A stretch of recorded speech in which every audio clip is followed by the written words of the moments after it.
wanting to eat better, but this clean eating thing's just a bit overwhelming?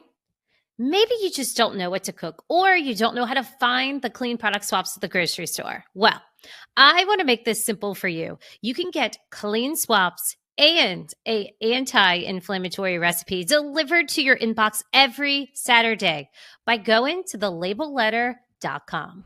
Well, there's two machines in the lab. I'm not an expert on this, but there's two machines in the lab called gas chromatography mass spectrometers, and they measure volatile compounds.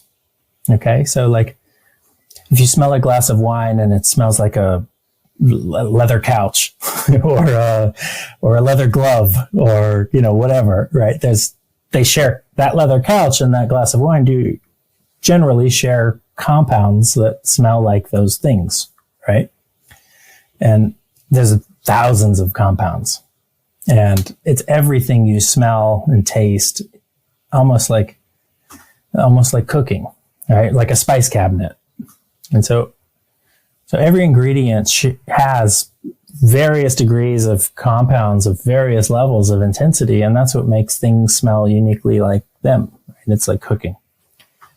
So in this mass spectrometer, we put a little bit of juice into a vial, and this little wick comes around, and it'll hold 40 vials. So it'll just pick up that little bit of juice, and it puts it in this little tube where it gets subject to a lot of electricity, basically atomized, vaporized into this tube. And where those compounds land on the tube is the molecular weight of that item.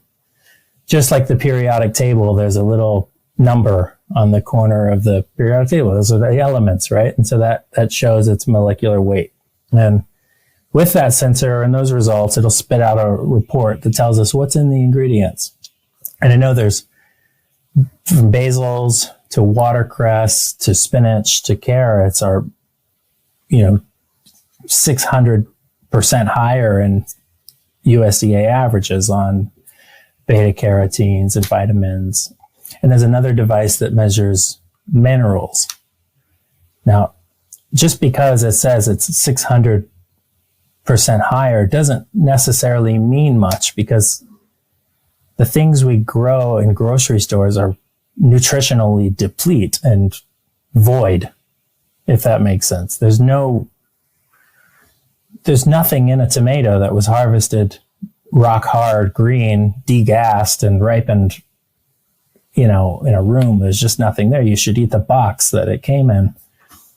You know what I mean? Yeah. Yeah. So I see what you're saying. So essentially we're getting generally dead food from the grocery, right? So it's not that yours has 600 times more. It does, but it's not like alarming. That's way too much. It's just that there's a depletion in the other stuff that, hey, real food is going to give you what you need and catch you up. Yeah, I think so. And I think in some places we're like performing really well. And then other places we're probably performing as nature intended. And that's great. And that's great too. But no matter what, it's going to be better than the other one, The way, this is the way food should be, right? Yeah. Okay. Yeah. What, give